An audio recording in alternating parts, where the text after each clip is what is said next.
वंदन करती हूँ। तत्पुरुष समास। इस समास में पूर्व पद गौण तथा उत्तर पद प्रधान होता है। पूर्व पद प्रायः अपने उत्तर पद की विशेषता बताता है। इन दोनों में विशेषण तथा विशेष्य का संबंध होता है। समस्त पद बनाते समय पदों के विभक्ति चिन्हों का लुप्त किया जाता है या लोप कर दिया जाता है। इस समास की दो प्रकार की रचना होती है। संज्ञा धन संज्ञा या विशेषण। युद्ध का क्षेत्र, यहाँ युद्ध भी संज्ञा है और क्षेत्र भी संज्ञा है। दान में वीर, दानवीर, दान संज्ञा, वीर विशेषण। संज्ञा धन क्रिया। शरण में आगत, शरणागत, शरण संज्ञा, आगत आना क्रिया।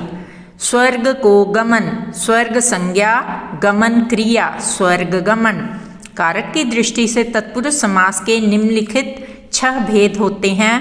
कर्म तत्पुरुष विभक्ति चिन्ह को सिद्धि प्राप्त, सिद्धि को प्राप्त। नगर गत, नगर को गत, कर्ता ने कर्म को। करण तत्पुरुष विभक्ति चिन्ह से विद, यहाँ इंग्लिश वाला विद यूज करके देखेंगे, अगर आंसर आए तो वहाँ करण तत्पुरुष होता है। के द्वारा हस्तलिखित, हाथों से लिखित। तुलसी रचित, तुलसी के द्वारा रचित। संप्रदान तत्पुरुष विभक्ति चिन्ह के लिए। रसोई घर, रसोई के लिए घर। जेब खर्च, जेब के लिए खर्च।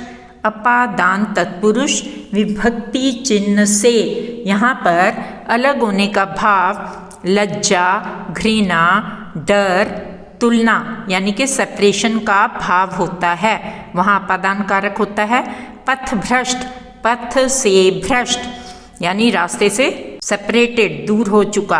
देश निकाला, देश से निकाला, देश से उसकी सेपरेशन हो गई। संबंध तत्पुरुष विभक्ति चिन्ह काके की रारेरी। राजपुत्र, राजा का पुत्र। घुड़दौड़, घोड़ों की दौड़। अधिकरण तत्पुरुष विभक्ति चिन्ह में पर। आप बीती, आप पर बीती। विश्व प्रसिद्ध, विश्व में प्रसिद्ध।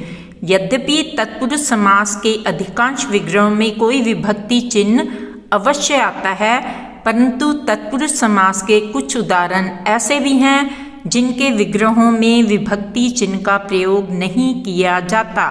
संस्कृत में इस भेद को नण तत्पुरुष कहा जाता है, जैसे अनिच्छा,